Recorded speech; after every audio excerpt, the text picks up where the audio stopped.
She had $143 left. 12 days until the bank took everything. Then 10 strangers arrived, demanding rooms she could not afford to give. By morning, wildfire smoke filled the sky, and Diane Morgan made a choice that would change everything. If you believe justice is still alive, show us by hitting that subscribe button right now. This is Tales of Black Justice, where we share true stories of people who were pushed down but rose up stronger. Press like button if you stand with those who refuse to stay invisible. Diane Morgan stood behind the front desk of Redwood Rest Motel. Her hands rested on the worn laminate counter. The afternoon sun slanted through dusty windows. Outside, Highway 101 stretched north toward the Redwoods. She was 48 years old. Her mother had built this motel 30 years ago. Diane had inherited it 5 years back when Mama Ruth passed. The building needed paint. The sign buzzed at night, but every room was clean. Every guest was welcomed. The bank letter sat beneath the cash register. Final notice. $18,000 owed. 12 days remaining. Her phone buzzed. A text from her daughter Maya at college. "Mom, tuition is due next week." "You okay?" Diane typed back. "All good, baby. Focus on your classes." She was not all good. The motel had 12 rooms. Only 3 were occupied tonight. Summer tourists had stopped coming. Gas prices were too high. Cheaper chains lined the highway now. Diane walked to the window. Smoke hung faint on the northern horizon. Lightning complex fire. Started 3 days ago. Cal Fire said it was 20 miles out. Winds were calm. No evacuation orders yet. Her phone rang. "The insurance company. Ms. Morgan, your fire policy lapsed 2 months ago. We cannot reinstate without full payment." "How much?" $4,000. She closed her eyes. "I will call you back." The parking lot was empty except for 3 cars. Room 4, Room 7, Room 11. Diane knew every guest. The elderly couple in 4. The truck driver in 7. The young family in 11. Her mother's voice echoed in her memory. "Travelers need more than a bed, baby. They need to know someone cares." Diane had lived by that rule for 25 years. At 3:15 in the afternoon, 3 black SUVs pulled into the lot. Tesla Model X vehicles. Sleek and silent, the doors opened. 10 people stepped out. 3 families, parents with hiking boots and backpacks, children climbing out of car seats. A young girl clutching an inhaler, expensive outdoor gear mixed with family camping supplies. A tall white man approached the desk. He was in his early 50s, gray hair swept back, Rolex watch catching light. His wife followed behind him. A small girl held her mother's hand. "Afternoon. I am Richard Caldwell. This is my wife Lisa and our daughter Emma. We are traveling with 2 other families. We need 5 rooms for tonight." Diane glanced at her computer. "I have 3 available," he frowned. 3 families, 10 people total. "We need at least 4 rooms." A blonde woman joined the conversation. She was in her 40s. "Are there other motels nearby?" "We have children with us," Diane nodded. 10 miles south. But they fill up fast on weekends. Richard pulled out his phone. He made calls to other motels. His expression tightened. He turned back to Diane. "Everything is booked. Wildfire evacuations are pushing travelers south." Diane looked at the families outside. Parents unloading luggage. 2 young boys chasing each other. Emma sitting on a bench, her inhaler in her small hands. Another mother trying to calm a fussy toddler. "I can make the 3 rooms work. Families with young children get priority. The breakfast area has couches. Some adults can sleep there." Richard hesitated. "That is not ideal." Diane met his eyes. "It is not. But it is what I have." Marcus, another father in the group, stepped forward. His wife held their sleeping toddler. "We will take it. Thank you. Our families will make it work." Richard nodded slowly. "Fine. We appreciate it." They checked in. Diane handed out keys. "Room 2, Room 6, Room 9. She watched them unload their bags. Emma coughed. Her father carried her inside gently. The other children ran around the parking lot. Parents called them back. Normal family chaos. Diane returned to the desk. She opened the bank letter again. 12 days. Her phone buzzed. Cal Fire alert. Lightning complex fire expanding. Highway 101 north closed at mile marker 73. Avoid area. She looked out the window. The smoke was thicker now. At 7:30 that evening, 2 more vehicles arrived. A minivan. A pickup truck. Families with camping gear strapped to roof racks. A woman with 2 children approached the desk. She looked exhausted. "Do you have any rooms?" Diane checked. "I am full." The woman's face fell. "Please, the campground evacuated us. We have nowhere else to go." Behind her, an older man carried a sleeping toddler. His wife held the hand of a boy about 6 years old. Diane looked at the group. 8 people total. 4 adults. 4 children. How many rooms do you need? 2 would be enough. We can share. Diane thought of her mother. She thought of the bank letter. She thought of 12 days. Give me a moment. She walked to the breakfast room. Richard and Marcus sat on couches with their wives. The children played with travel toys. They were eating takeout they had ordered. Excuse me. I need to use this space for additional guests. Richard looked up. We were told we could sleep here tonight. I know.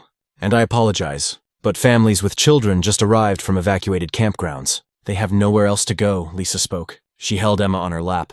Where will we sleep then? Diane hesitated. I will figure something out. Richard stood. This is not what we paid for.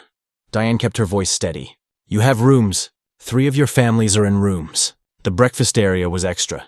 These families need it more. They have young children. Some younger than yours. The parking lot outside filled with headlights. More vehicles. More displaced campers.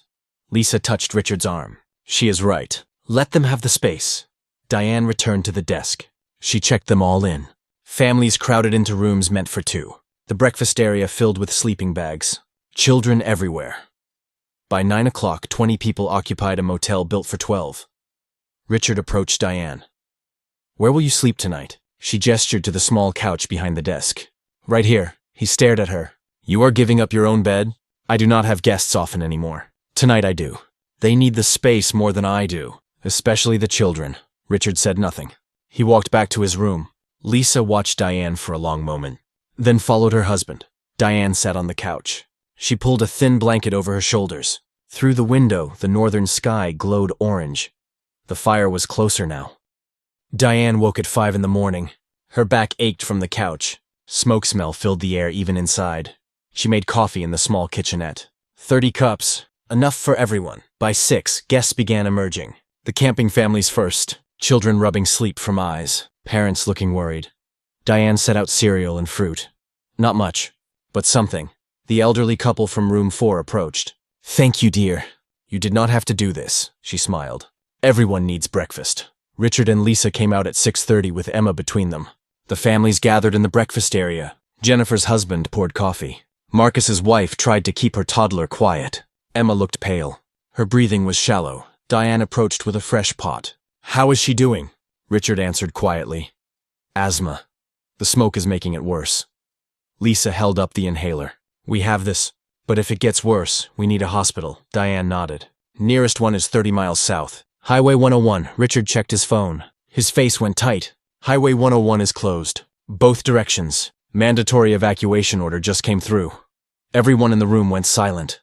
A man's voice came from the door. Tom Rodriguez. Truck driver. 50s, weathered face. I heard it on the radio. Cal Fire says the blaze jumped the fire break. Moving south fast. We are in Zone 3. Mandatory evac by noon. Panic rippled through the guests. Parents grabbed children. People rushed to pack. Diane raised her voice. Everyone listen. Do not panic. We have time, a young mother spoke. Where do we go? The highway is closed. Diane pulled out a map. There is a back road. Old logging route. 15 miles through the hills. Comes out south of the fire line. Not many people know it. Richard stepped forward. Can cars make it? Diane nodded. It is rough but passable. I have driven it many times, Jennifer spoke. When do we leave? Diane looked at the clock. We have 5 hours. Pack your things. Fill your gas tanks. Stay calm. The room emptied fast. Families rushed to pack. Parents checking lists. Children asking questions. Richard and Lisa lingered with Marcus and Jennifer. Richard spoke. Why are you helping us? You could have turned away 3 families last night. Diane met his eyes. My mother taught me something. Travelers need more than a bed. They need to know someone cares, especially families with children. Lisa touched Diane's arm. Thank you for putting Emma in a real bed last night. At 8 o'clock, Diane's phone rang. The bank, Ms. Morgan, we have not received payment. Foreclosure proceedings begin in 11 days. I understand. We strongly advise you to vacate the property and remove personal items before the deadline. She hung up. Smoke pressed against the windows now. Thick gray clouds rolling south. Visibility dropped to a quarter mile. At 9:15, Emma collapsed. Diane heard Lisa's scream from the office. She ran to room 9. Emma lay on the floor. Her lips were blue. The inhaler lay useless beside her. Richard and Lisa both knelt over their daughter. Richard's hands shook. Lisa sobbed. She cannot breathe. She cannot breathe. Diane dropped beside them. She checked the girl's pulse. Rapid and weak. We need a hospital now. Richard looked up. The highway is closed. Diane stood. I know another way. She ran to her truck. An old Ford Ranger, 20 years old. Rusted but reliable. Richard carried Emma out. Lisa ran beside him. They both climbed into the passenger seat, Lisa cradling Emma while Richard held them both. Diane started the engine. Hold on, both of you hold on. The truck tore out of the parking lot. Gravel sprayed behind them. Diane turned east onto a narrow dirt road. Trees pressed close on both sides. Richard held Lisa and Emma together in the passenger seat. Emma's breathing was a terrible rattling sound. Lisa's tears fell on their daughter's hair. How far? Richard asked. 15 miles. 20 minutes if the road is clear. If? Diane did not answer. She pushed the accelerator down. The road climbed into hills. Smoke thickened. Visibility dropped to 50 feet. The truck's headlights cut weak cones through gray haze. A fallen branch blocked the path. Diane swerved around it. The truck tilted. 2 wheels left the ground briefly, then crashed back down. Richard braced against the door. Lisa held Emma tighter. Emma whimpered. Almost there, Diane said. Almost there, baby. Hold on. The road descended. Switchbacks carved into steep slopes. Diane took them fast, too fast. The truck fishtailed on loose gravel. Fire glowed through trees to their left. Orange light pulsing. The heat reached them even through closed windows. Lisa's voice shook. The fire is so close, I know. But this road gets us through. A deer burst from the trees. Diane slammed the brakes. The truck skidded, stopped inches from the animal. The deer bounded away into smoke. Emma went limp in Lisa's arms. No. Richard's voice broke. No, no, no. Diane grabbed the girl's wrist. Pulse still there. Faint but present. She is unconscious. We are out of time. Diane floored it. The truck screamed down the hillside. Trees blurred past. The road leveled out. Pavement appeared beneath the wheels. Highway 101, south side. Diane turned right. The hospital was 3 miles ahead. She ran 2 red lights. The truck slid into the emergency room parking lot. Diane was out and moving before the engine stopped. She threw open the passenger door. Help! We need help now. Nurses rushed out with a gurney. They took Emma from Lisa's arms. Moved her inside fast. Richard and Lisa ran after them. Diane stood frozen in the parking lot. Smoke drifted around her. Her hands trembled. She walked inside slowly.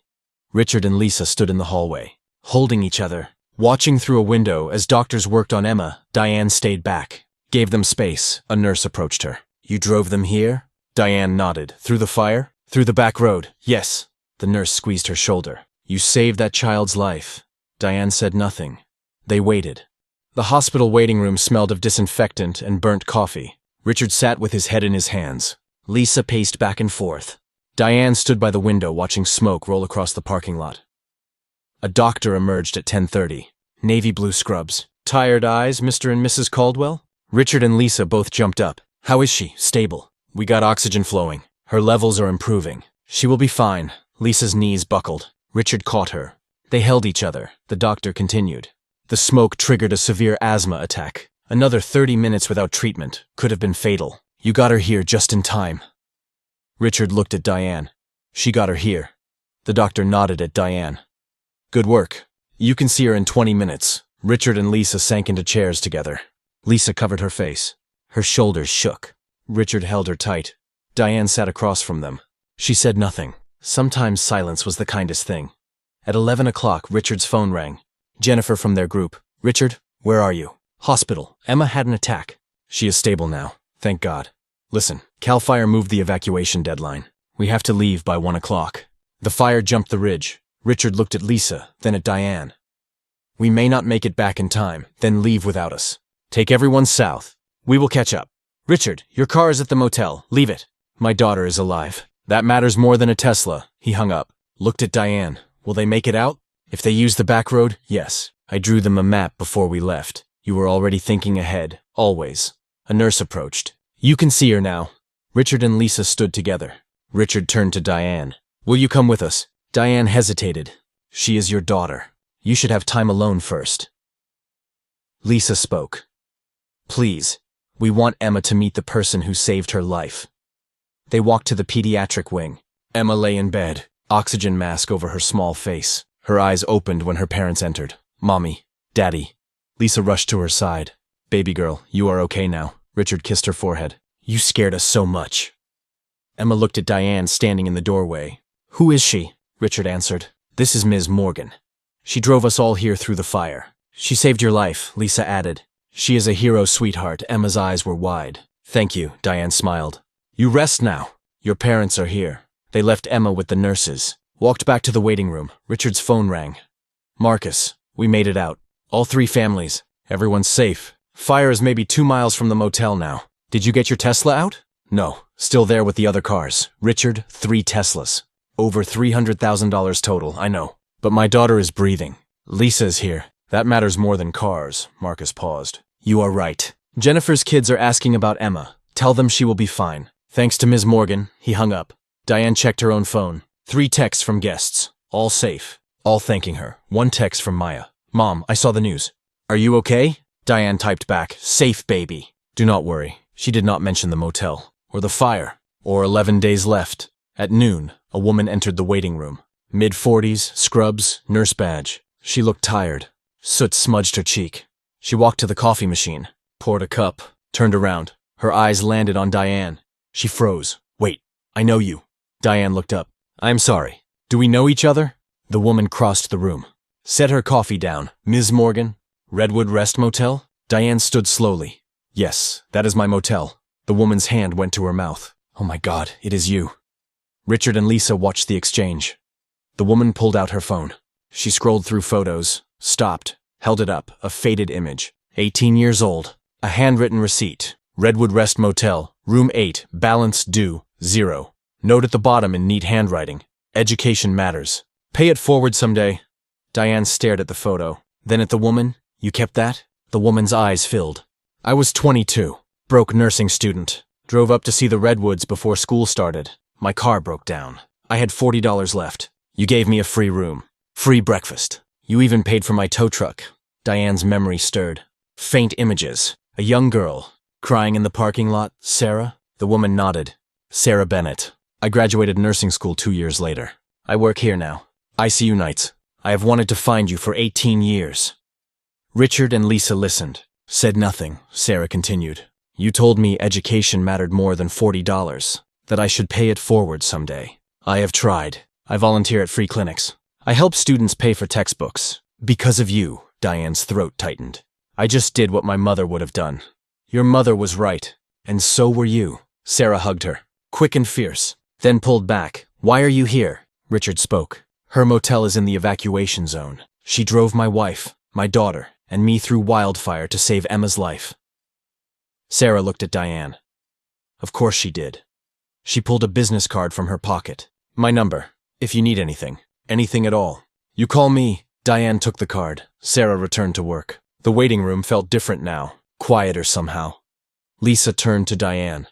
How many people have you helped over 25 years? I do not keep count, Richard spoke. Maybe you should.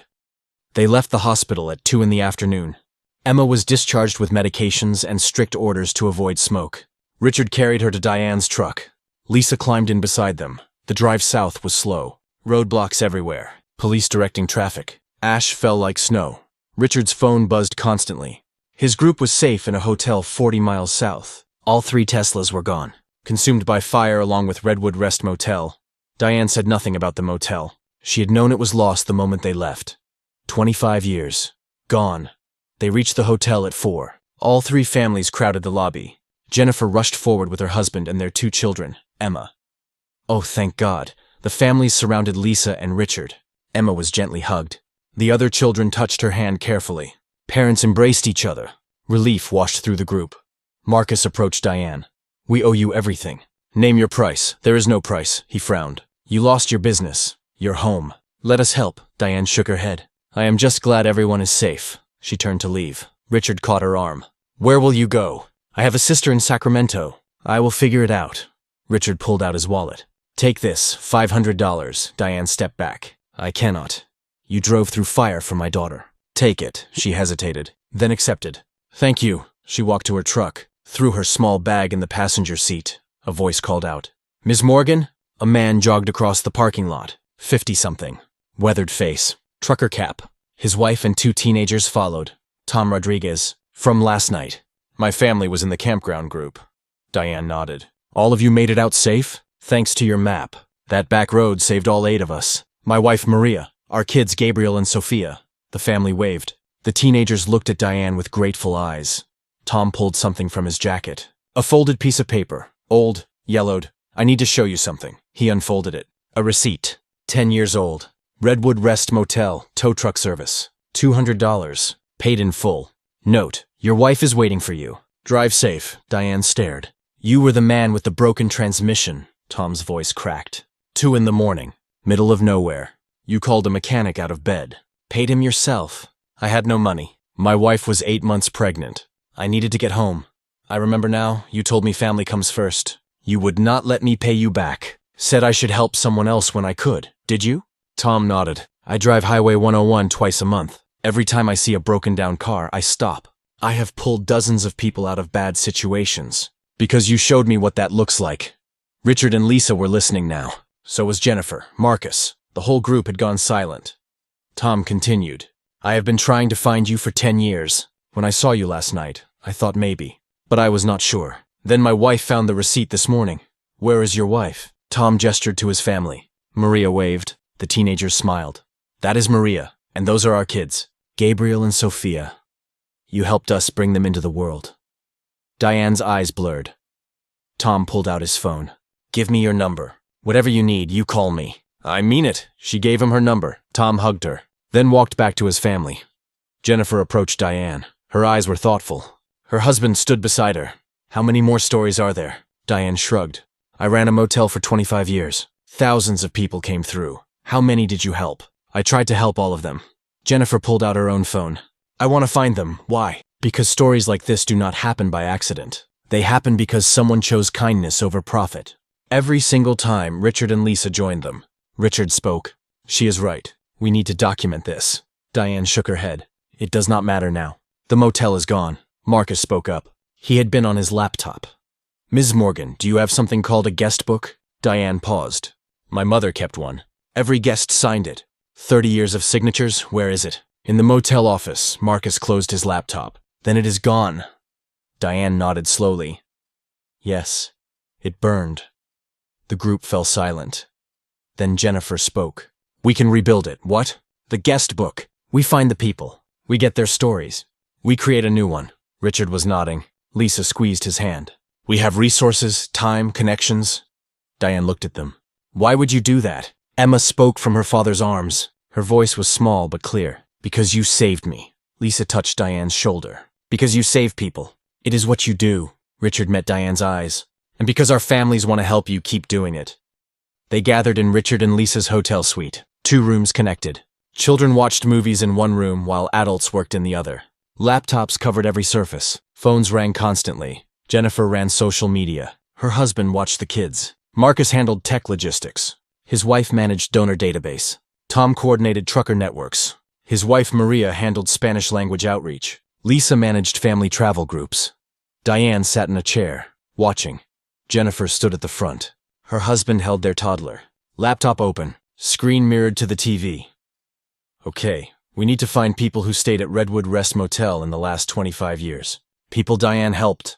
How do we do that? Marcus raised his hand. Social media. We post the story. Let it spread. Tom spoke up. Trucker networks. I can reach thousands of drivers. Many of them use Highway 101, Richard added. Business connections. I know people in hospitality industry. Travel associations, Lisa spoke. Parent forums. Family travel groups. Road trip communities. The ideas flowed. Fast. Overlapping. Jennifer typed. Created a simple post. Photo of Diane. The story in 3 paragraphs. She hit post. Within an hour. 50 shares. 2 hours. 500. By evening. 10,000 comments flooded in. I stayed there in 2008. She gave me directions. When I was lost. My grandmother stayed there in 1999. Free room because her pension did not come through. I remember this place. She called my mom when I ran out of gas. Jennifer's phone rang. A local news station. We want to interview Ms. Morgan. Human interest story. Jennifer looked at Diane. What do you think? Diane hesitated. I do not want attention. Lisa spoke gently. This is not about attention. This is about showing people what kindness looks like, and maybe helping you rebuild. The interview aired at 6 o'clock. 3 minutes. Diane's face on screen. The story of the motel. The evacuation. Saving Emma. The reporter ended with a question. What will you do now? Diane answered simply. I will find a way. I always do. The segment ended. Richard's phone exploded. Lisa's too. Marcus and Jennifer checking their devices, texts, emails, calls flooding all three families. A message from Patricia Chen to Richard. Tech investor. I stayed at Redwood Rest in 2003 with my family. Ms. Morgan gave my daughter free medicine when she had fever. I want to help now. Another from David Kim. I am an architect. She gave my family shelter during a storm in 2011. I will design her new building for free. More messages poured in. Offers of money, labor, materials, time. Jennifer created a spreadsheet, tracked every offer, every story, every connection. By midnight, they had 200 confirmed people, all with stories, all ready to help. Richard looked at the screen, his eyes wide. Lisa stood beside him. This is not just a motel. This is a movement, Marcus nodded. 25 years of kindness. It all comes back. Every bit of it. Tom stood. His voice was thick. We are not just rebuilding a motel. We are proving something. That goodness matters. That people remember. That the world is not as cold as we think. The room was silent. Diane sat in her chair, tears on her cheeks. She could not speak. Jennifer knelt beside her. You gave us all something. Some of us 18 years ago. Some of us yesterday. Now we give back. Together. Richard pulled out his phone. Lisa and Marcus joined him. Susan? It is Richard Caldwell. I need you to set up a nonprofit. Fast. Name it Redwood Legacy Fund. He put the phone on speaker. Marcus spoke. 3 founding board members. Richard Caldwell, Marcus Lynn, Jennifer Hayes. Purpose: rebuild a motel and support community hospitality, Lisa added. Richard and I are seeding it with $250,000. Marcus and Jennifer are matching. Susan's voice came through. $500,000 total? Yes, tonight. Richard looked at Diane. We start tomorrow. Morning came fast. Richard and Lisa's hotel suite became command center. 2 rooms connected. Children watched cartoons in one room while adults worked in the other. Laptops covered every surface. Phones rang constantly. Jennifer ran social media. Her husband watched the kids. Marcus handled tech logistics. His wife managed donor database. Tom coordinated trucker networks. His wife Maria handled Spanish-language outreach. Lisa managed family travel groups. Diane sat at the table, overwhelmed. Richard handed her coffee. You okay? She shook her head. This is too much. I cannot accept this. You already did. The moment you opened your door to strangers for 25 years. Marcus looked up from his screen. Ms. Morgan, we have 400 people confirmed now. Every single one has a story about you. That cannot be right. He turned the laptop, showed her the spreadsheet. Names, dates, stories. 2001. Gave. Free room to homeless veteran. 2005 paid. Hospital bill for sick child. 2012. Sheltered. Family whose house burned. Down 2018. Called police when she saw. Domestic violence. The list went on. Pages and pages. Diane's hands shook. I do not remember all of these, Jennifer spoke quietly. That is the point. You helped people without keeping score. Without expecting anything back. For 25 years. The donations started at noon. $10. $50. $100. By evening, $20,000. Richard made calls from the balcony. Lisa beside him. Their network responded. Other parents from their kids' school. Venture capitalists. Tech founders. Investment bankers. Emma colored at the table. Safe, breathing normally. Alive because of Diane. Checks arrived. 5,000. 10,000. 50,000. By midnight, $300,000. Tom's trucker network organized. Drivers pledged labor. Free transport for materials. Volunteer construction crews. Maria's Spanish outreach brought responses. Families offering furniture. Kitchen equipment. Everything a motel needed. Lisa's parent group spread the word. Families offered linens, dishes, toys for a play area. David Kim, the architect, worked through the night. Drew plans for a new building. 16 rooms. Modern but warm. Solar panels. Rainwater collection. Fire-resistant materials. He showed Diane the designs at dawn. This will be the safest motel on Highway 101. She stared at the drawings. Could not speak. By the second morning, the story hit national news. CNN, NBC, local stations across California. The segment ran for 5 minutes. Diane's face. Emma's recovery. The guest book stories. The anchor ended with this. In a time of division, one woman proved that kindness compounds. Every small act of grace she performed has returned to her multiplied. This is not just a story about a motel. This is a story about who we can choose to be. The donations exploded. 50,000 in an hour. 100,000 by noon. Patricia Chen, the tech investor, called Richard. I am matching all donations up to 500,000. A foundation reached out. We want to create a scholarship fund, the Ruth Morgan Hospitality Scholarship, for students pursuing careers in service industries. A hotel chain CEO called. We want Diane to consult on our employee training. Teach our staff what real hospitality means. Richard showed Diane the totals.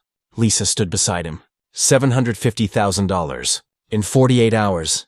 Diane stared at the number. That is not real. It is real. And it is yours. I cannot manage this. I ran a 12-room motel. I do not know how to handle this much, Lisa spoke. You do not have to manage it alone. We have lawyers, accountants, project managers. You just have to say yes. Diane looked around the room.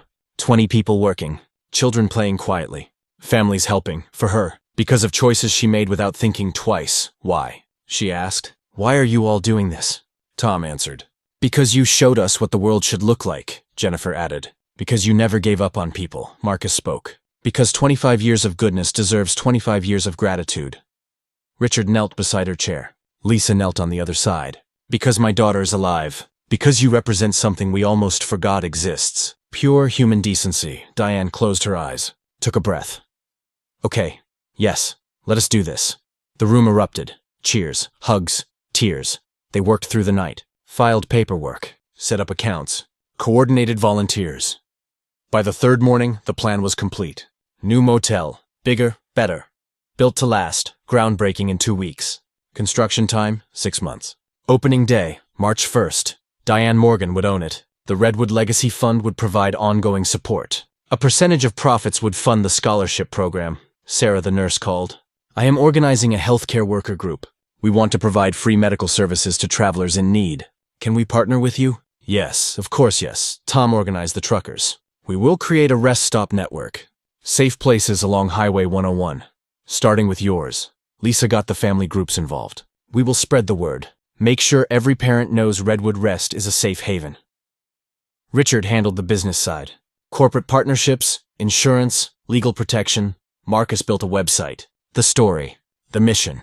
Ways to help. Within a week, 50,000 visitors. Diane did one interview. With the local news. 3 questions. What does this mean to you? It means my mother was right. Travelers need more than a bed. They need to know someone cares. Now I can care for even more people. What will you do differently? Nothing. I will run it the same way. Open door. Open heart. No one turned away. What do you want people to know? That small acts matter. Every single one. You never know when helping someone will change everything.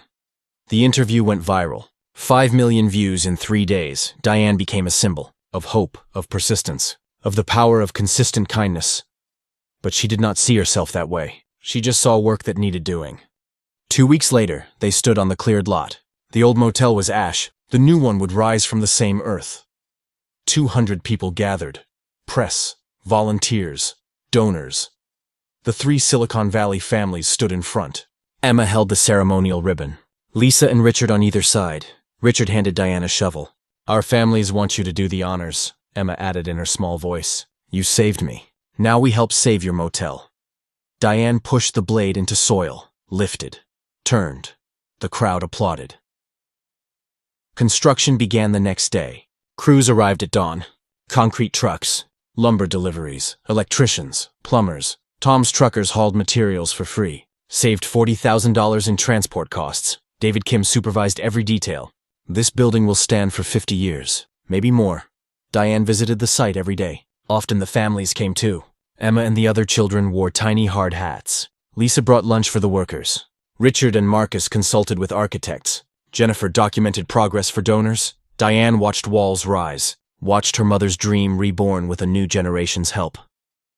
Sarah organized the medical wing, a small clinic attached to the motel. Free basic care for travelers. Funded by donations, Lisa coordinated the family rooms. Designed with children in mind, cribs, high chairs, play areas. She knew what traveling families needed. Marcus built the technology infrastructure. Free Wi-Fi, charging stations, digital check-in for those who wanted it, but always a human option. Jennifer managed communications. Monthly updates to donors. Stories from the construction site. Progress photos, the money kept coming. Small donations. $5, $10. From people who understood what Redwood Rest represented. By December, the structure was complete. Roof on, windows in. 16 rooms ready for finishing work. Diane walked through in January. Her footsteps echoed on new floors. The smell of fresh paint filled the air. Richard and Lisa found her standing in what would be the lobby. Emma between them. You okay? Lisa asked. Diane nodded. My mother would have loved this. Richard spoke. She does love it. Wherever she is, Emma tugged Diane's hand. Will you read me a book when the motel opens? Diane smiled. Every night you visit. The furnishing arrived in February. Beds, linens, dishes, all donated. All chosen with care. The families helped unpack. Richard and Marcus assembled furniture. Lisa and Jennifer organized linens. Tom and Maria set up the kitchen. Children carried small items carefully. The sign went up last. Redwood Rest Motel. Below it, Esther 1994. Rebuilt 2025. A legacy of welcome. Diane stood in the parking lot. Looked up at the lit sign. It did not buzz. Did not flicker. Just glowed steady and bright. Tom pulled up in his truck. Brought his family. This is beautiful. His daughter Sophia ran to Diane. Hugged her. Thank you for helping my dad all those years ago. Diane hugged her back. He helped himself. I just opened a door. The final inspection passed on February 20th. Everything up to code. Everything perfect. Richard gathered everyone in the new lobby. 50 people, workers, donors, friends. The 3 families together. We open in 1 week. March 1st. This is not just a business opening. This is a statement. That goodness wins. That people matter. That Diane Morgan's way of living creates waves that never stop. He turned to Diane. Any words? She stepped forward, looked at the faces watching her. My mother used to say travelers need more than a bed. They need to know someone cares. For 30 years she proved that. For 25 years I tried to honor it. Now all of you have made it possible for the next generation. Thank you. For seeing what this place means. For believing it matters. For showing up when I could not do it alone. Applause filled the space. Marcus raised his hand. Ms. Morgan, we have one more thing. He unveiled a plaque, mounted by the front desk. In memory of Ruth Morgan, who taught us that hospitality is love made visible, and in honor of Diane Morgan, who proved that love multiplies. When given away, Diane's vision blurred. She touched the plaque, traced her mother's name. She is here. She is in every room, every welcome, every open door. Lisa put her arm around Diane. Emma held her other hand. We are family now, Lisa said quietly. March 1st arrived cold and clear. No smoke, no fire. Just blue sky over redwood trees. Cars filled the parking lot by 9 in the morning.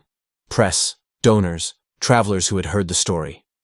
Diane stood at the entrance, wearing her mother's old name tag. Ruth, manager, Richard, Lisa, and Emma stood beside her. Marcus and Jennifer with their families. Tom and Maria with their teenagers. All together. Ready? Richard asked. Ready. They opened the doors. People poured in. Filled the lobby. Admired the clean lines. The warm colors. The welcome desk with fresh flowers. Sarah gave tours of the medical clinic. Basic supplies. Examination table. Partnership with local hospital for emergencies. Tom showed off the trucker's lounge. Coffee always hot. Showers always clean. Maps and road condition updates. Lisa demonstrated the family rooms. Everything a parent might need. Even emergency diapers and formula. She had thought of everything. At noon, the ribbon cutting. Diane and Emma held giant scissors together. Richard and Lisa steadied their daughters' hands. The 3 Silicon Valley families stood together. The press crowded close. Together, Diane and Emma cut the ribbon. It fell away. Emma looked up at Diane. We did it. Diane's eyes filled. Yes, baby, we did it. The first guest checked in at 12:15. An elderly woman. Traveling alone, Diane handed her a key. Room 1. The woman paused. Are you Diane Morgan? I am. I saw your story. Drove 8 hours to be your first guest. Diane smiled. Welcome. I hope you find rest here. The woman's eyes filled. I already have. By evening, all 16 rooms were full. Families, solo travelers. A truck driver named Pete who remembered Diane from 15 years ago. Richard found Diane in the office. Small space behind the desk. Her mother's photo on the wall. Lisa and Emma came in too. How does it feel? Lisa asked. Like home. Like purpose. Like everything my mother wanted. You did it. Against impossible odds. Diane shook her head. We did it. I could not have done this alone. Your families made this possible. Richard pulled an envelope from his jacket. One more thing. What is this? Open it. Inside was a contract. Redwood Rest Motel. Consultant agreement. With a hotel chain. 20 hours per month. $50,000 per year. They want you to train their managers. Teach them what you know. Diane stared at the paper.